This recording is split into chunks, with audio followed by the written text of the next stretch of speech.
Hey, this is Anney. And Samantha. And welcome to Stuff I Never Told You, production of iHeartRadio.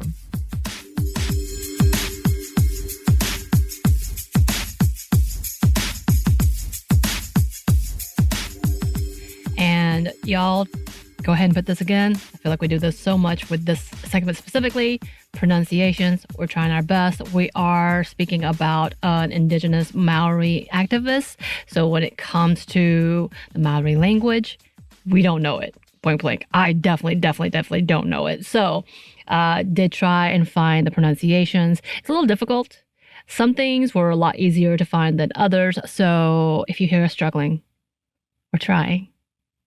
Yes. Yes, we are.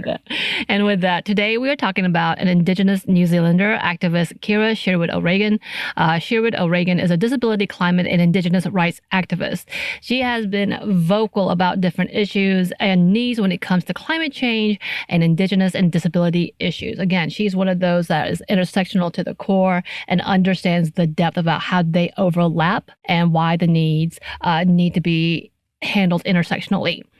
As a Maori woman from New Zealand, she has always been conscious of the need to protect the environment and the implications of the way the world has been destroying it.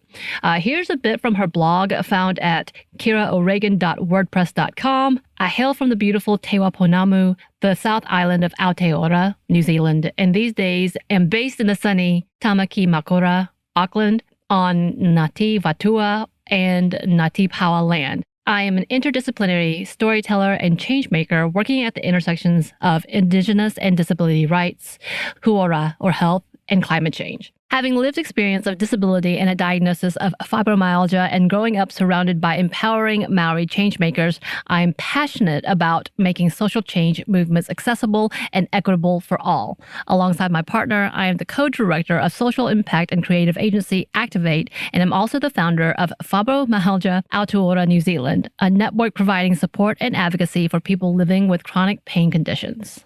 And because of her heritage, she learned early on what it meant to be connected with the environment and how important it was to respect the land.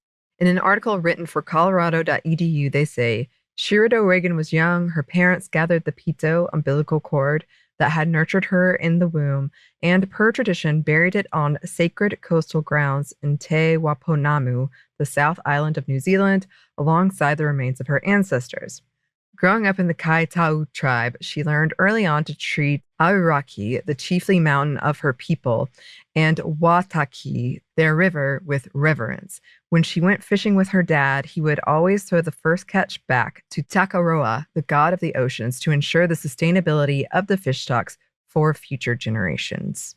And the article continues, as climate change increasingly threatens the environment and the people who depend upon it, Sherwood-O'Regan has taken that responsibility seriously, serving as a vocal advocate not only for her fellow Maori, the Indigenous people of New Zealand, but also for the people with disabilities. Having been diagnosed with fibromyalgia in her 20s, she seeks to assure that Indigenous people, people with disabilities, and people like her at the difficult intersection of the two have a voice at the table. That's critical, she said, because they are at once uniquely affected and uniquely well suited to provide solutions. She explains within the article, quote, Indigenous and disabled people have been organizing and innovating and creating novel solutions to problems for generations because there has been no other option for us.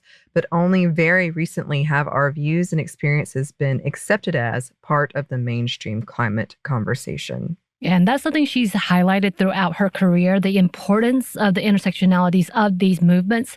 In an interview she did with culturalsurvival.org, she goes into detail about the subject, saying, when we're talking about direct effects of climate change on health, we're often thinking about things like a climate disaster. If there are floods, fires, or coastal erosions and people are injured, disabled people are left behind in those sorts of disaster responses, whether they're not being rescued, whether the government plans and responses are accessible for disabled people and for Indigenous people, or whether those communities are even getting essential information. If that's not occurring in a language that you're comfortable with or over communications that you're comfortable with, if you're deaf and you can't hear sirens or warnings, or if you're blind and have low vision and you're not getting all of that same input that's prioritized towards people who are visual receivers of information, that can leave a lot of people behind.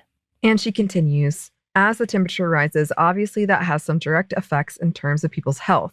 Heat stroke is a really big thing, particularly for a lot of our elders, and it can also contribute to other health conditions like my fibromyalgia migraines. We also have direct effects that come from pathogens like viruses and bacteria that cause disease and sometimes longer-term disabilities, as well as the vectors that carry them. Those vectors might be things like ticks or mosquitoes. As the climate is changing, the patterns of those pathogens and vectors are moving. A big thing for Indigenous communities is also thinking about a lot of the indirect effects of climate change, like eco-anxiety. It affects a lot of people, but particularly Indigenous communities. We are losing our homes, but we are also losing sites that are spiritually or culturally significant, like on Urupa or cemeteries. That is a huge amount of trauma that our people have to experience. Many island communities are also threatened with rising sea levels and having to go to different countries and leave your cultural, historical, and traditional home is a hugely traumatic process. And with that, she has called out different organizations, including those at the COP25, for their usage of tokenism during their ceremonies. Here's a bit from her Wikipedia page, which she has one. She said on behalf of the International Indigenous Peoples Forum on Climate Change that, quote, "We are experts on climate. We are the Keitiaki, the stewards of nature. The Indigenous people have no official representation as only nations have official delegates." At COP25, she was promised that she could speak, and she addressed the conference long after it was meant to finish. The stalled agreements had left many sleeping under tables and missing flights. She got the media's attention when she told the delegates that the International Indigenous Peoples Forum on Climate Change wanted them to, quote, "stop taking up space with your false solutions and get out of our way." And there's actually clips of this, and she's not the only one who speaks up, but she's one of the main ones. And it is pretty fierce. Like, you could tell like the anger and the like rightful anger that was happening, especially that they were being left behind. They wanted them to be paraded as being inclusive, but they were not really including them or allowed them to be represented at the actual forum. So if you have a chance, go look it up. Yeah. And she continues to be vocal about the needs for disabled Indigenous leadership. She has seen some success and hope for the future in that regard.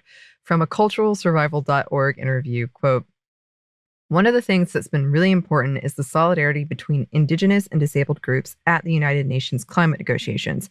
I've been involved in an organization that my partner founded called Sustained Ability, which is a network of disabled people advocating for disability rights in the context of climate change. One of our core asks at the United Nations Framework Convention on Climate Change is to establish a constituency for disabled people because that's currently not in existence. The Indigenous Peoples Caucus and International Indigenous Peoples Forum on Climate Change have been hugely supportive of the calls to action for disabled people to have some space in those negotiations as well. They have also echoed a lot of our calls for language that respects disability rights as well as Indigenous rights, and have supported our disabled Indigenous members to have a voice in these spaces. That shows the strength of our community and the strength of the Indigenous and the disabled rights movements, how we're actually the voices who most need to be in the room, and we're the ones giving space and ensuring everyone who needs to be in the room is right there alongside us. Right. And, you know, we've talked about this so much about the fact that it is those that are the most marginalized that should be the ones that are at the head and at the helm of what is going on, because they understand the needs better than most. And as in fact, and they understand how exclusionary movements can be when they become just singular in its ideals. We've seen that with the feminist movement in itself. So to end on this note, she has become one of BBC's 100 Women of 2023 for her work in climate change and Indigenous rights and disability rights. And I'm sure we're going to hear much more about her in the future. Yes, absolutely. And listeners, as always, if you have any suggestions for this segment, please let us know. You can email us at stephanieandmomstuff@iheartmedia.com. You can find us on Twitter at momstuffpodcast or on Instagram and TikTok at Stuff One Never Told You. We're also on YouTube. We have a TeePublic store, and we have a book you can get wherever you get your books. Thanks as always to our super producer Christina, our executive producer Maya, and our contributor Joey. Thank you. And thanks to you for listening. Stuff I Never Told You is a production of iHeartRadio. For more podcasts from iHeartRadio, you can check out the iHeartRadio app, Apple Podcasts, wherever you listen to your favorite shows.